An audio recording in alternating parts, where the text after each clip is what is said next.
আসসালামু আলাইকুম, আমি বাইজিদ। এটা আমার ফার্স্ট ব্লগ। এই ব্লগটা আমি শেয়ার করবো আমার পুরো যাত্রা। তো সবাই আমার সাথে থাকুন, লেটস গো। আজকের ভ্রমণ শুরু করলাম ঢাকা থেকে। প্রথমেই পৌঁছালাম লাকসাম রেলওয়ে স্টেশনে। এখান থেকে আমার সিলেটে যাত্রা শুরু হবে। এই যে বোরান, শাকিল, মাহবুব। লাকসাম স্টেশনে পৌঁছে কিছুক্ষণ ছবি তুললাম। ঠিক তখনই হালকা বৃষ্টি শুরু হলো, যা স্টেশনের পরিবেশকে আরো সুন্দর করে তুলছিল।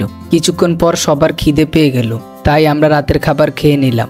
খাওয়া শেষ না হতেই আমাদের ট্রেন এসে গেল, আর আমরা আনন্দের সাথে ট্রেনে উঠে সিলেটের পথে যাত্রা শুরু করলাম। সকাল থেকে আমরা চারপাশে সুন্দর ন্যাচারাল ভিউ উপভোগ করছিলাম। সূর্যের আলো গাছপালার মধ্যে ছিটিয়ে পড়ছিল, নদীর পানি নীরব স্রোত আমাদের চোখে মিশে যাচ্ছিল, আর সাথে ছিল বন্ধুদের আড্ডা আর হাসি, আনন্দে কাটানোর সময়।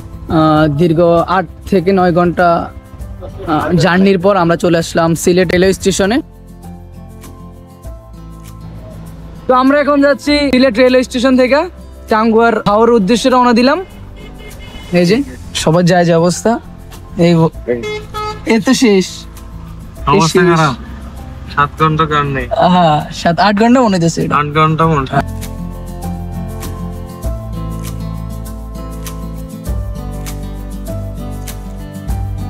তো আমরা এখন চলে আসলাম টাঙ্গুয়ার হাওরের বোর্ডের সামনে। আর এটা হচ্ছে লালপুর ব্রিজ, আর ওইখানে আমাদের বোর্ড। শেষে আমরা পৌঁছালাম হাউস বোর্ডে।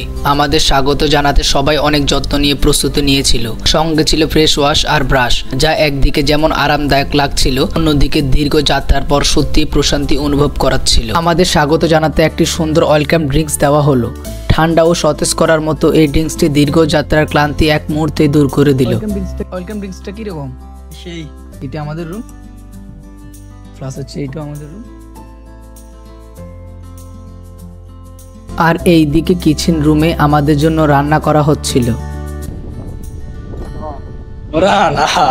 মামা ফিলিংস কেমন? মামা ফিলিংস কেমন?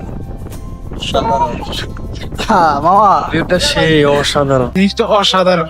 I am feeling very happy. Oh no, because আমরা সবাই এখন টাঙ্গুয়ার হাওরে, এখানে আমাদের ফিলিংস হ্যাপি। আজকের হাওরের ওয়েদারটা মেয়েদের মনের মতো।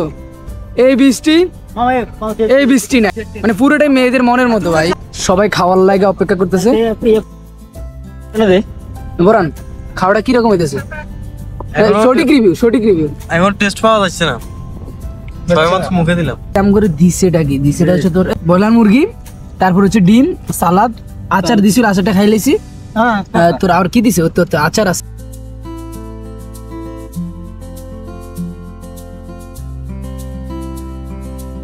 হাওরের মনোমুগ্ধকর দৃশ্য দেখতে দেখতে চা খেলাম, কিন্তু চায়ের স্বাদটা সেই উজ্জ্বল দৃশ্যের মতো ভালো লাগলো না। তবুও প্রাকৃতিক পরিবেশ উপভোগ করতে পারে মুহূর্তটা আনন্দময় ছিল। তো ভালো না।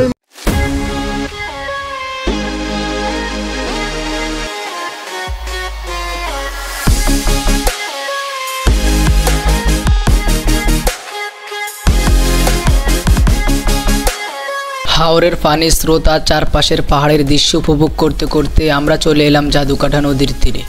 নদীর শান্ত মনোরম পরিবেশ আমাদের যাত্রাকে আরো আনন্দময় করে তুলল।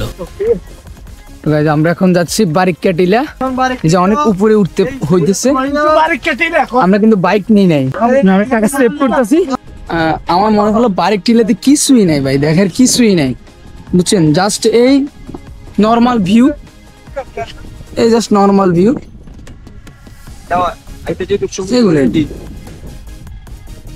দুপুরে আমাদের জন্য দারুণভাবে খাবারের আয়োজন করা হয়েছিল। পরিবেশন ছিল আলুর ভর্তা, মুরগির মাংস, সালাদ আর বাইন মাছ। গরম ভাতের সাথে আলুর ভর্তা আর মুরগির মাংস সত্যি ভীষণ মজাদার লাগছিল।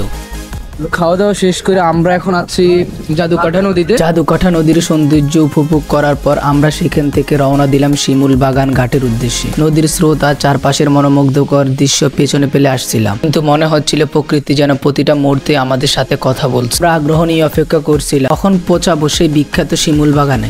আমরা এখন শিমুল বাগানের উদ্দেশ্যে রওনা হলাম। এই যে আমার সামনে শিমুল বাগান, এই যে।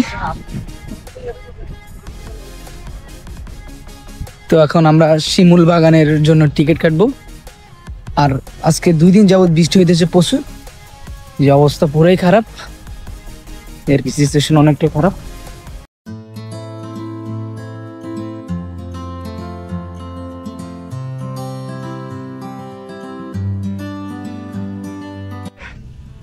শিমুল বাগানের আসল সৌন্দর্য এটাই। আর আপনারা আসলে ঘোড়া নিতে পারবেন, এই যে ওরা দাঁড়ায় নিয়েছে। আর ছবি তোলার প্লেস হচ্ছে এটা, অনেক ভালো ছবি উঠবে এখানে। আর এখন সবাই ছবি তোলা নিয়ে ব্যস্ত, আর আমি আপনাদের ভিডিও করার জন্য ব্যস্ত আর কি। এই বৃষ্টি হইতেছে, প্রচুর বৃষ্টি হইতেছে, সবাই ছাতা নিয়ে আসে এই যে। আর জোস একটা ওয়েদার, জোস একটা ওয়েদার। সবাই আসলে অবশ্যই শিমুল বাগানে আসবেন, ডাঙ্গুর হাওড়ে আসলে শিমুল বাগানে আসবেন।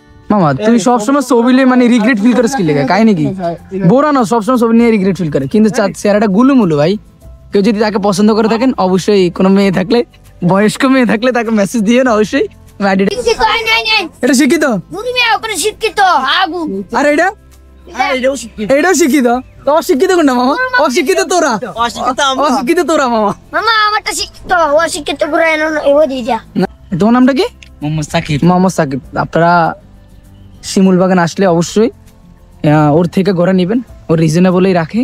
আমরা যখন শিমুল বাগানে পৌঁছাই তখন ছিল বর্ষাকাল, তাই লাল ফুলে ভরা দৃশ্যটা দেখা হয়নি। চারদিকে শুধু সবুজ গাছ আর প্রকৃতি, শান্ত পরিবেশ, বৃষ্টি ভেজা বাতাস আর স্নিগ্ধ আবহাওয়া জায়গাটাকেই অন্যরকম সৌন্দর্য দিচ্ছিল। যদিও লাল ফুল চোখে পড়েনি, তবুও শিমুল বাগানের প্রাকৃতিক সৌন্দর্য আমাদের মন ভরিয়ে দিয়েছিল। অনেকক্ষণ ভিজের পর আমরা এখন শিমুল বাগান থেকে বের হবো। আর ওরা দোলনা দিতেছে, ওরা দোলনা দিতেছে। জামুগা মামা, আয় আমরা চলে যেতেছি, চলে যেতেছে। হ্যাঁ আয়, তোরা দোলনা দিবি। ভিজে মানে পুরো অবস্থা খারাপ। আমরা শিমুল বাগানে থাকবো না, শিমুল বাগান ত্যাগ করবো।